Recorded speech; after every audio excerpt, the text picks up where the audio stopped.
Hello everyone, welcome to my channel legal brainery. I hope आप अपने घर में सेफ और साउंड होंगे, अच्छे से पढ़ाई कर रहे होंगे। तो आज इस वीडियो में हम डिस्कस करेंगे about CS executive new syllabus paper 3। इससे पहले मैंने पेपर 2 कंपनी लॉ डिस्कस किया हुआ है और मैंने उसमें आपको बताया था कि किस पैटर्न में पेपर आता है, क्या मार्क्स अलॉट हुए हैं टू एवरी सेक्शन, ठीक है, और कैसे उसको अटेम्प्ट करना चाहिए, गाइडलाइन।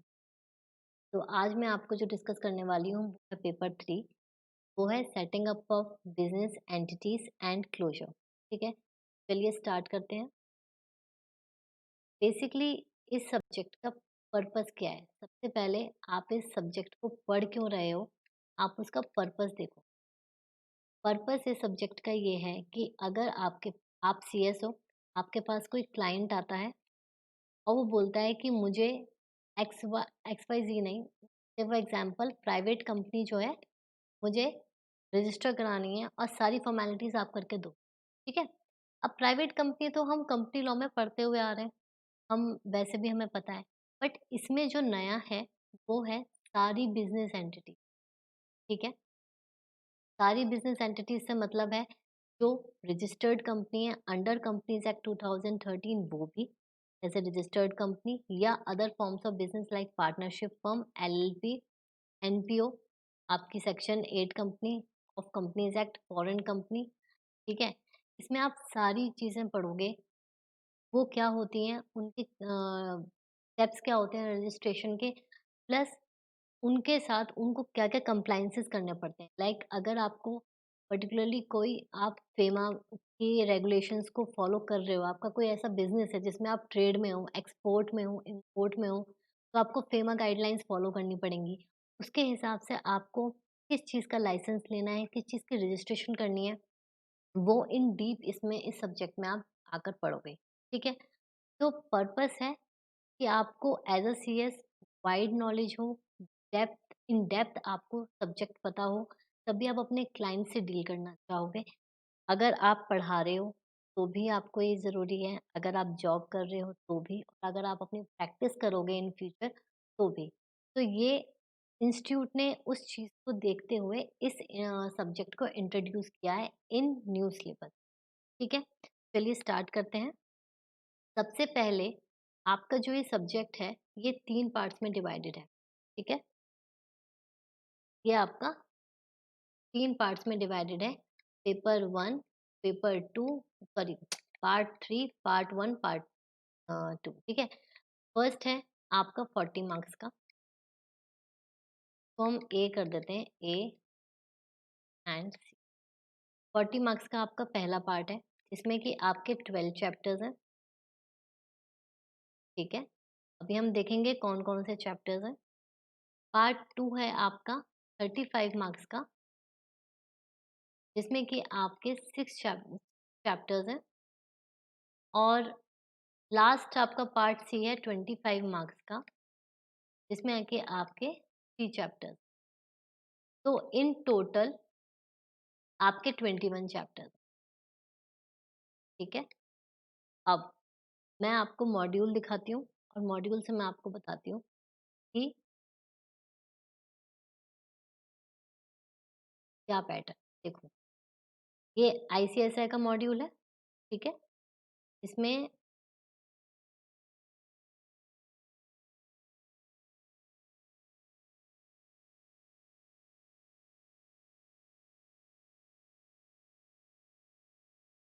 ये तो आपके वेरियस एक्ट हैं, यहाँ से स्टार्ट। देखो, सेटिंग अप ऑफ बिजनेस मैंने आपको बताया 40 मार्क्स का है। ठीक है? तो सबसे पहले है choice of organisation. Choice of business organisation में देखो क्या लिखा है, key features of various structures and issues in choosing between business structure including identification of location. मतलब उसके साथ क्या क्या टैक्स इम्प्लीकेशंस हैं वो भी आप इसमें पढ़ोगे। उसके बाद है आपका फर्स्ट चैप्टर हो गया। सेकंड चैप्टर में आपकी कंपनीज हैं। Companies like private company, public company, one person company, Nidhi company, producer company, foreign company के branch office, project office, formation and registry. मतलब एक एक कंपनी का। ठीक है? प्राइवेट कंपनी है, उसका फॉर्मेशन कैसे होता है, उसका रजिस्ट्रेशन क्या होते हैं और उसके साथ उसके और कंप्लायंसेस क्या होते हैं। फिर आपका चैप्टर 3 आता है जिसमें कि आपका पार्ट 1 एंड पार्ट 2 है। चार्टर डॉक्यूमेंट्स कौन से होते हैं? देखो चार्टर डॉक्यूमेंट्स होते हैं like MOA, memorandum of association, article of association, then doctrine of ultra vires, doctrine of indoor management and doctrine of constructive notice, incorporation of contract. ठीक है? ये आपका पूरा ऐसे स्टेप बाय स्टेप चल रहे हो। पहले आपने कंपनी चूज़ करी, से फॉर एग्जांपल आपने प्राइवेट कंपनी चूज़ कर ली, फिर उसके चार्टर डॉक्यूमेंट्स आप बनाओगे तो चार्टर डॉक्यूमेंट्स में एमओए, एओए, डॉक्ट्रिन वगैरह सब होगा। फिर उनको ऑल्टर कैसे करोगे? अगर आपको कभी ऑल्टरेशन की ज़रूरत पड़ी, तो वो पार्ट 2 में आपका डिस्क्राइब्ड है कि ऑल्टरेशन ऑफ चार्टर डॉक्यूमेंट्स क्या होगा। फिर आपका लीगल स्टेटस ऑफ चैप्टर 4 है आपका legal status of registered company.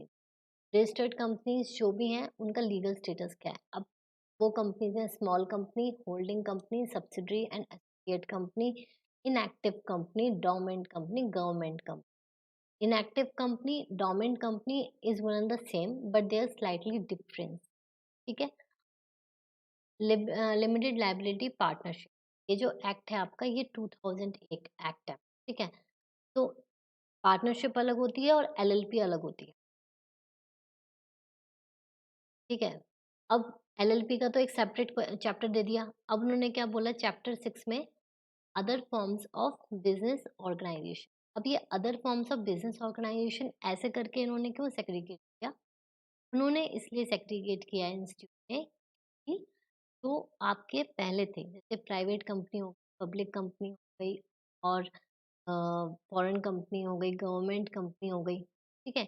ये आपके डिफाइंड है under companies act 2013।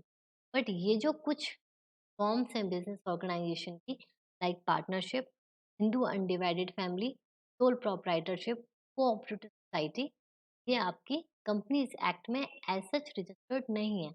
But as a CS student और अ प्रैक्टिशनर और a employ you should know the difference between all these. ठीक है?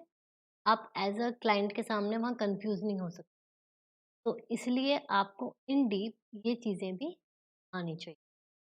फिर 7th आपका चैप्टर है institutions not for profit and NGO. देखो सेक्शन 8 कंपनीज एक्ट में है बट उसके अलग trust, society formation and registration ये आपकी अलग चीज़। सेक्शन 8 तो आप कंपनीज एक्ट में पढ़ोगे, उसके पॉइंट ऑफ व्यू से क्या उसकी जब आप नॉन प्रॉफिट ऑर्गेनाइजेशन एक कंपनी फॉर्म कर रहे हो तो उसके साथ क्या-क्या चीज़ें, क्या उसके कंप्लायंसेस होंगे, क्या लाइसेंस होगा, क्या रिक्वायरमेंट्स होंगे, ठीक है? फिर आपका सेक्शन 8 है, section 8 company section 8 sorry 8th chapter है आपका फाइनेंशियल सर्विसेज ऑर्गेनाइजेशन। ऐसी भी कुछ कंपनी होती हैं जिनका सोल ऑब्जेक्टिव होता है टू ग्रांट फाइनेंस और टू ग्रांट लोन्स लाइक, ठीक है? तो NBFC non banking financial corporation. Second housing finance company जो सिर्फ हाउसिंग के लिए फाइनेंस देती है। फिर असेट रिकंस्ट्रक्शन कंपनीज कौन सी होती हैं? असेट रिकंस्ट्रक्शन कंपनी होती हैं जैसे कि आपका कोई बैंक है, मतलब आपका कोई बैंक नहीं है सॉरी, मैं एक बैंक हूँ, ठीक है? और मैंने किसी को लोन दिया था बट उसने रीपे नहीं करा, तो उस चीज़ को करने के लिए उस पर्टिकुलर हम कह सकते हैं कि उस डेटर से लेने के लिए हमें वो एक एसेट रिकंस्ट्रक्शन कंपनी फॉर्म करनी होती है जिसके लिए मतलब एक कैसे ना क्या टर्म होती है उसकी एसेट, एक आप एसएल स्पेशल पर्पस व्हीकल होता है ना, एकदम से याद नहीं आ रही वो टर्म।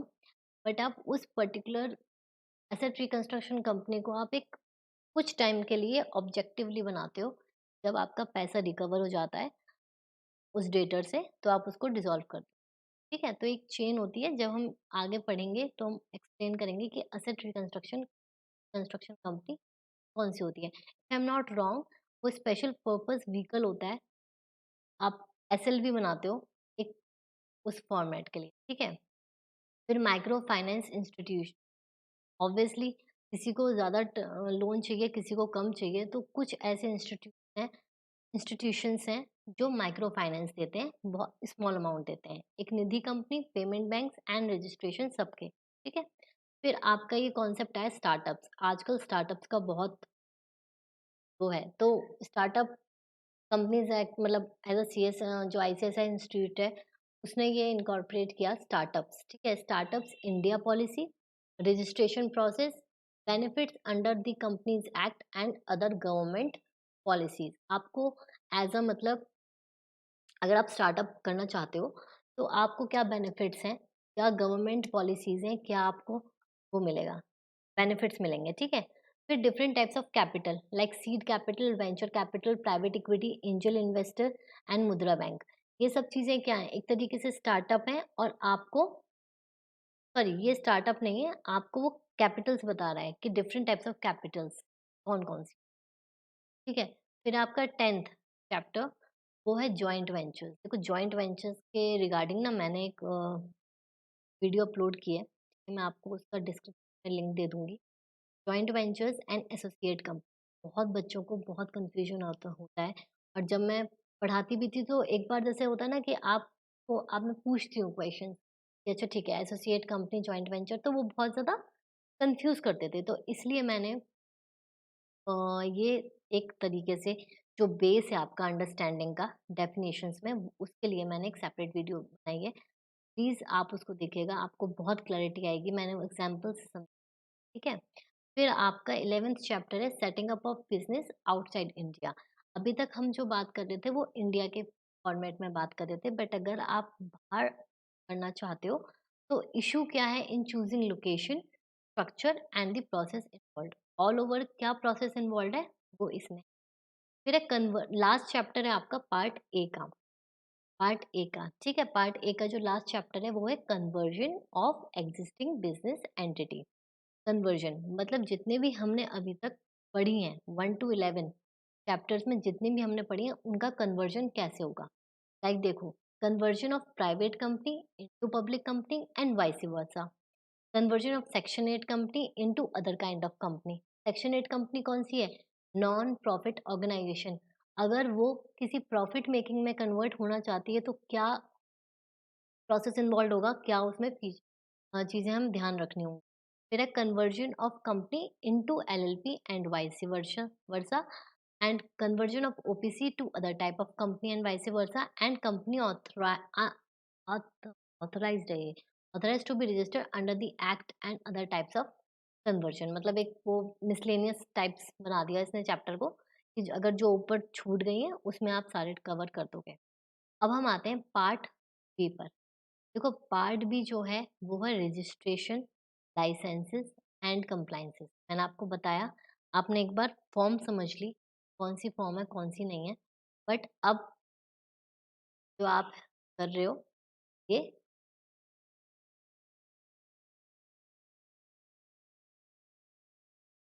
हाँ, तो जैसे देखो इसमें चैप्टर 13 है। चैप्टर 13 में आपको क्या दे रखा है, various initial registration and licence. Mandatory registration क्या है, PAN, TAN, GST registration, shops and establishments वगैरह वगैरह वगैरह। एडिशनल रजिस्ट्रेशन क्या होंगे, जैसे मैंने आपको बताया पर्पस में, अगर आपकी कंपनी इंपोर्ट में है, एक्सपोर्ट में है और उसको कंप्लायंसेस करने हैं तो कंप्लायंसेस इस फॉर्म में हो सकते हैं, ठीक है। जो सारी चीज़ें इसमें कवर होंगी, लाइक आपको ट्रेडमार्क भी लेना होगा, कॉपीराइट भी लेना होगा, सब चीज़ें लेंगे। अच्छा, वन मोर थिंग, अगर जैसे आप पढ़ रहे हो, ठीक है, पढ़ते-पढ़ते आपको, छोटे बच्चे हो, अभी एग्ज़ीक्यूटिव लेवल पे हो, आपको इतना नहीं पता, आप सिर्फ़ आपने पढ़ना स्टार्ट किया है। लेकिन मेरी एडवाइस ये है कि जब आप पढ़ते हो, ठीक है, आप साइड बाय साइड प्रैक्टिकल वो कैसे वर्क होता है, क्योंकि एक बार आपने अपने एग्ज़ीक्यूटिव क्लियर कर लिया, ऑब्वियसली एक अटेम्प्ट में हो जाना चाहिए। अगर जब आप कर लोगे तो आपको ट्रेनिंग करनी होगी। ट्रेनिंग करने पे आपको दिक्कत ना आए, तो इसलिए इट्स बेटर कि आप पढ़ते-पढ़ते थोड़ा एमसीए की साइट पर जाओ। मैं खुद आपको थोड़ा गाइड करूँगी मेरी हर एक वीडियो में कि आप कैसे जाते हो। बट जैसे मैंने आपको एक इनिशियल स्टेप बता दिया, ठीक है? उसके बाद आप खुद देखोगे आपको बहुत सारी क्लैरिटीज़ आएँगी। और ये क्लैरिटी आपको जो आप अभी सीखोगे ना पढ़ते-पढ़ते आप को-रिलेट कर सकते हो। प्लस जब आप अपनी प्रैक्टिकल ट्रेनिंग स्टार्ट करोगे, तब आपको इतनी दिक्कत नहीं आएगी। सेकंड, मैंने एमसीए से रिलेटेड एक ट्यूटोरियल सीरीज़ मैंने अपलोड कर रखी है अपने यूट्यूब चैनल पर, तो आप देख सकते हो, ठीक है? और वहाँ जाके आपको इनकॉर्पोरेशन से रिलेटेड कोई चाहिए, ट्रेडमार्क से रिलेटेड चाहिए, लाइक यहाँ पर आया ट्रेडमार्क, ठीक है? तो आप उसके अकॉर्डिंग कर सकते हो। नाउ 14th चैप्टर है maintenance of registers and records. हर एक कंपनी की अपनी-अपनी रिक्वायरमेंट्स होती है, like registers of members, registers of share holders, register of debenture holders, register of charges. तो वेरियस रजिस्टर्स आपको मेंटेन करने होते हैं। इसमें बहुत प्रिसाइज़ली आपको बताया गया है, बट जितने भी आपका रजिस्टर्स हैं, आप जो मैंडेटरी है सिर्फ़ वही, ठीक है? फिर है 15th चैप्टर। 15th चैप्टर में क्या है? 15th चैप्टर में identifying laws applicable to various industries and their initial compliances, ठीक है? वेरियस इंडस्ट्रीज़ लाइक आपने सुना है एक आपके में है कॉम्पिटिशन एक्ट, ठीक है? एक आपके में है अम सॉरी कॉम्पिटिशन एक्ट है और जो वेरियस एक्ट्स हैं जो इंडस्ट्रीज पे लगते हैं, ठीक है? लाइक इंडस्ट्रियल एक्ट है, industrial IDRA, industrial development regulatory act, ठीक है? तो आपकी वो इंडस्ट्री पे एप्लीकेबल है या नहीं, ये है।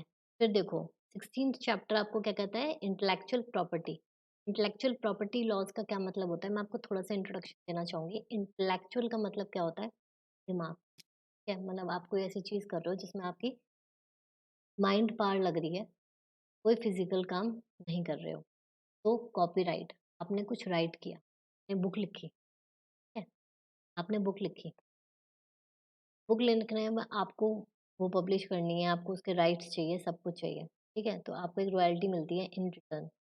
तो और आप कहीं से कॉपी नहीं कर सकते, ठीक है? अब आपने बुक लिखी है तो वो आपका अपना ओरिजिनल पब्लिश होनी चाहिए। ओरिजिनल मतलब क्या कहते हैं, डेटा होना चाहिए। आपने कहीं से कॉपी करके कर तो इन्फ्रिंजमेंट हो जाएगा। इन्फ्रिंजमेंट मतलब आपने वो जो लॉज़ हैं कॉपीराइट के या पब्लिश एक अपनी बुक पब्लिश करने के लिए आपने उसको तोड़ दिया, तो कहते हैं इन्फ्रिंजमेंट, ठीक है? तो कॉपीराइट में आर्टिस्टिक वर्क आता है, लाइक आपने लिटरेचर का कोई काम करा है, आपने सॉन्ग्स रिकॉर्ड करे हैं, आपने गाना गाया है, आपने पेंटिंग करी है, तो ये जो सारा है वर्क इंटेलेक्चुअल इससे बोलते हैं। इंटेलेक्चुअल अभी हम जो बात कर रहे हैं, इन राइटिंग कर रहे हैं, इन पेंटिंग, इन सिंगिंग, ये जो सारी स्किल्स है ना ऐसी जिसमें आपको अ, मतलब इन सब चीज़ों की पेटेंट्स होता है आप कुछ नया ला के दे रहे हो, ठीक है? लाइक आपने कोई ऑटोमोबाइल सेक्टर में आपने कोई ऐसी चीज़ इन्वेंट कर दी जिससे कंपनी सॉरी कार्स की स्पीड बढ़ गई, but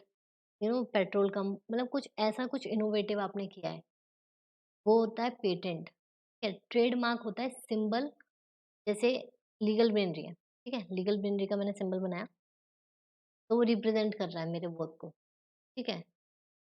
then geographical indication of goods होता है। आप ज्योग्राफिकल इंडिकेट कर देते हो कि नहीं ये चीज़ तो यहीं की फ़ेमस है। फॉर एग्ज़ाम्पल आपने सुना होगा टर्म्स को कि यहाँ का रसगुल्ला अच्छा है कोलकाता का, ठीक है? और रसगुल्ला फ़ेमस। तो ज्योग्राफिकल आइडेंटिकेशन इंडिकेशन ऑफ गुड्स है, ठीक है? कि वो वहीं का फ़ेमस है। एक तरीके से उसपे वो लग गया कि हाँ, सबको पता है। अब पर्टिकुलरली किसी ने ये चीज़ रजिस्टर नहीं कराई होगी, बट ये कुछ अपने नॉर्म्स होते हैं। फिर डिज़ाइन्स एक्ट 2000, ठीक है? तो इसमें सारा इंटेलेक्चुअल चीज़ है, जब हम इन चैप्टर्स पे आएँगे मैं आपको ब्रीफ में बताऊँगी। Then 17th chapter compliances under labour laws. Labour laws में आपका कौन-कौन सा आता है? Factories act, minimum wages act. Minimum wages factories act से क्या मतलब है? उनके नॉर्म्स, कि फैक्ट्री का ड्यूरेशन कितना होगा? फैक्ट्री का टाइमिंग मतलब जो लेबर के लिए जो टाइमिंग होगी, जो आवर्स होंगे, वो क्या होगा? उनको कैसे पेमेंट मिलेगी, ठीक है? एम्प्लॉयी स्टेट वगैरह ये सब आपके छोटे-छोटे एक्ट्स हैं, जिसमें आपको हाँ, पता होना चाहिए। जैसे ग्रेच्युटी एक्ट, बोनस उनको कैसे मिलेगा? ग्रेच्युटी उनको कैसे मिलेगी? कॉम्पेंसेशन कैसे होगा? ठीक है? अगर उनको कुछ हो जाता है, तो उसका कैसे होगा? मैटरनिटी रिलीफ कैसे होगा? चाइल्ड एंड एडोलेसेंट तो वो लेबर, ठीक है? तो ये सारी चीज़ें लेबर से रिलेटेड हैं, कि जो लेबर वर्क होती है। लास्ट चैप्टर जो है सेक्शन बी का, वो है compliances relating to environmental laws like water, air, environment protection. ये सब आप तो चाइल्डहुड ईवीएस में हमारे चैप्टर्स होते थे, तो आपको क्रक्स तो ऑब्वियसली पता ही होगा, ठीक है? यहाँ हम देखेंगे कि इंडस्ट्री के पॉइंट ऑफ व्यू से, लाइक अगर हम कंपनी लगा रहे हैं और तो अगर फैक्ट्री है, ठीक है? फैक्ट्री है, उसका काम चल रहा है, मैन्युफैक्चरिंग कंपनी हमने लगाई है, फैक्ट्री है उसकी, तो उसका जो डिस्पोज़ होगा वो किस साइड होगा? हम सारा वाटर में नहीं कर सकते, हम सारा एयर में नहीं कर सकते, हमारी कुछ कैप्स लग जाती हैं, ठीक है? तो ये सारा उसमें होगा। अब आपका लास्ट पार्ट है insolvency winding up closure of business. देखो, हम कैसे चलते हुए आए हैं, पार्ट ए में हमने सेटिंग करी। सेटिंग कैसे? हमने सिर्फ जाना कि ये उसके फॉर्म्स होते हैं, ये उसका वो होता है, ये उसका होता है। जैसे लाइक पब्लिक कंपनी कैसे-कैसे इनकॉर्पोरेट होती है, क्या-क्या उसकी रिक्वायरमेंट्स होती है इनिशियली अंदर, ठीक है? उसके बाद हमने अगर हमारा नेचर क्या है वर्क का, उस पे डिपेंड करके हमें क्या रजिस्ट्रेशन करने हैं, क्या कंप्लायंसेस करने हैं, वो सारा कुछ। अब पार्ट सी में इंसॉल्वेंसी, या तो आप बैंकरप्ट हो गए, आपकी कंपनी खत्म, इनएक्टिव हो गई और फिर आपको बंद करनी पड़ी। तो क्या क्लोजिंग रिक्वायरमेंट है, वो है। इसमें आपके 3 चैप्टर्स हैं। एक है डोरमेंट कंपनी। डोरमेंट कंपनी का बेसिकली मतलब होता है कि आप इनएक्टिव हो गए, आपने कोई ट्रांज़ैक्शन नहीं करी, ठीक है? आप इनएक्टिव हो गए, आपका स्टेटस जो है वो एक्टिव नहीं रहा, आप कुछ काम ही नहीं कर रहे हो, तो आप के अकॉर्डिंग फाइल कर सकते हो आरओसी को, और वो आपकी जो कंपनी है वो registrar of companies like ROC, मतलब लाइक नहीं, मतलब वही है, ठीक है? रजिस्टर ऑफ कंपनीज, तो रजिस्टर ऑफ कंपनीज क्या करेगा, अपने रजिस्टर में से आपकी कंपनी को स्ट्राइक ऑफ कर देगा, जो नेक्स्ट है, ठीक है? और फिर लास्ट है आपका लिक्विडेशन वाइंडिंग अप, ठीक है? इसके बारे में भी आपको थोड़ा बहुत तो आइडिया होगा। वाइंडिंग अप मतलब आप अपनी जो एसेट्स हैं, जो लाइबिलिटीज हैं, उनको रिलीज करके, रियलाइज करके, सारा क्यूरेटर के थ्रू अपॉइंट होता है, ताकि आप बायस ना हो जाओ, और सारे जो भी आपके क्रेडिटर्स होते हैं उनको आप पैसा-वैसा दे के सारा उसको बंद कर देते हो, ताकि कोई अल्टीमेटली लॉस में ना रहे। अगर आपने किसी का पैसा लिया हुआ है तो आप पहले उसको दोगे ना, उसके बाद आप वाइंडिंग अप करोगे। जब तक क्रेडिटर्स का पैसा नहीं होता है, रीपे नहीं होता है, जब तक आप उनकी सारी चीज़ें को जो लायबिलिटी आपकी फुलफिल नहीं करते हो, मतलब वो नहीं करते हो, तब तक आप आरओसी आपको वाइंडिंग अप का स्टैम्प नहीं, वाइंडिंग अप नहीं, ठीक है? तो ये आपका पूरा चैप्टर था, पूरा चैप्टर का डिस्क्रिप्शन, सॉरी, सब्जेक्ट का डिस्क्रिप्शन था। अब जो है मैं आपको इसका ना वो बता देती हूँ कि फॉर्मेट क्या होता है, ये कंपनी लॉ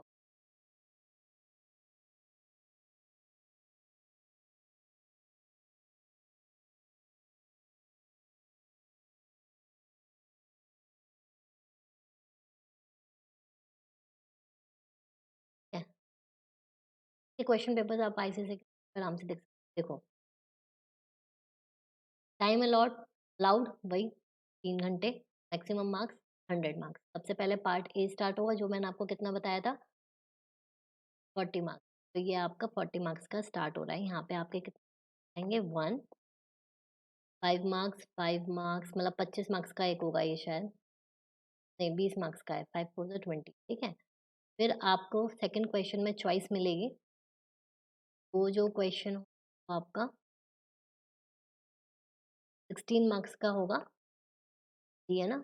और नहीं, ये आपका, ये भी 20 मार्क्स का होगा। इसमें आपको एक चॉइस मिल जाएगी, सिर्फ़ 2 क्वेश्चन्स में चॉइस मिलती है पूरे एग्ज़ाम में, ठीक है? एक तो क्वेश्चन 2 में मिल गई, क्वेश्चन 2 का ए पार्ट करो या बी पार्ट करो। या आपका देखो अल्टरनेट क्वेश्चन दे रखा है, ठीक है? फिर आपका पार्ट बी स्टार्ट होगा।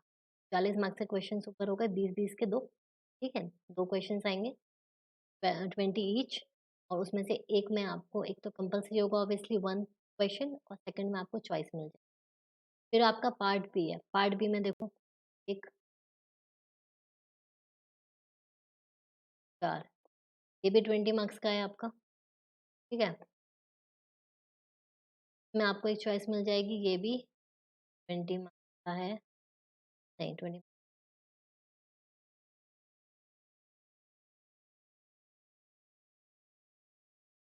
ये आपका है 3 मार्क्स ईच, 5 3 ज़ा 15 मार्क्स का है, ठीक है? ये भी आपका 15 मार्क्स का है, देखो। में आपको क्या है शॉर्ट नोट्स देने हैं। शॉर्ट नोट्स में जैसे arbitral record of industrial dispute के छोटे-छोटे फॉर्म्स होते हैं। जो इसका जो फॉर्मेट होगा वो भी मैं आपको बताऊँगी। जब मैं उस जब मैं आपको सॉल्व कराऊँगी, मैं आपको पहले यही बताऊँगी कि कैसे-कैसे आपको लिखना है, ठीक है? अब पार्ट सी आपका लास्ट है जिसमें आपके 3 चैप्टर्स हैं, उसमें आपका 2 क्वेश्चंस होते हैं, ठीक है? और दोनों आपके जो हैं कंपल्सरी। तो आप ये समझ लो कि जो आपका पार्ट सी है, वो तो आपका बिल्कुल इम्पोर्टेंट है। पार्ट सी में आपको कोई चॉइस नहीं मिलती है। आपको 25 मार्क्स का अटेम्प्ट करना ही करना है, ठीक है? इसमें जो हमने देखा वो कितने क्वेश्चंस हैं?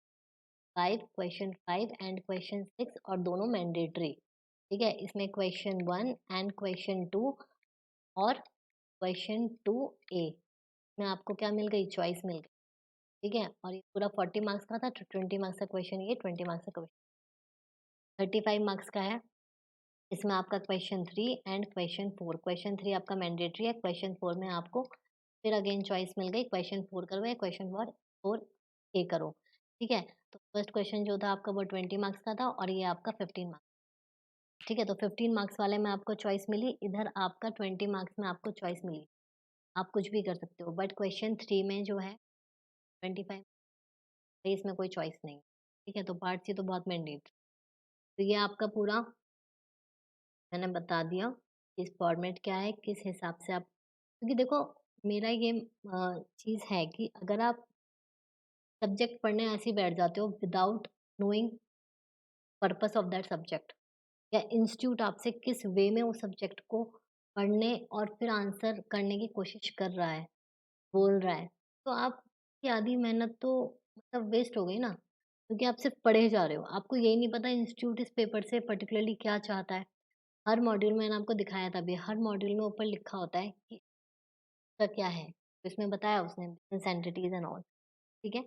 तो ऑल द बेस्ट, और मैं इसके रिलेटेड सारी चीज़ें डालूँगी, वन बाय वन मेरी प्लेलिस्ट आएगी जिसमें आपको एक टॉपिक के बारे में या किस तरीके से रिविज़नरी आपको वीडियो प्रोवाइड करूँगी, ठीक है? तो stay tuned to subscribe, take care.